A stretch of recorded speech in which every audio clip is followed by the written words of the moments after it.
nasanze mu buzima icubahiro c'umuntu ni piège yiwe. Ingene abantu banzi, ingene abantu bakuzi ni piège. Ingene uri umuntu afise uko aboneka muri societe, rimwe na rimwe ni piège.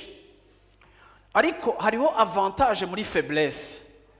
Hariho avantage mpora mbona mu bantu bari faible.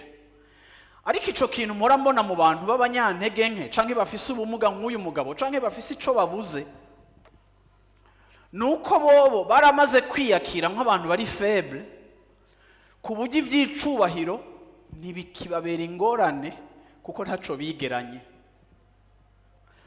Ariko iyo ufise uko abantu bakuzi n'ingene abantu bakwita n'ingene abantu bakubona, niyo uriko urarondera Imana birakugora gusiga inyuma ingene abantu bakuzi n'ingene abantu bakubona. Ukagira icifuzo c'Imana, ugashaka Imana, ariko ku rundi ruhande ugatena en compte ingene uzwi n'ingene uboneka. Ugaca usanga rero ukonzwi n'ingene mboneka birashobora gufrena, birashobora kuhalantisa, birashobora guhagarika, birashobora kuncereza kugira umuvuduko wo kwakira ic'Imana, kuko ndi protecteur canke ndiko ndagera image.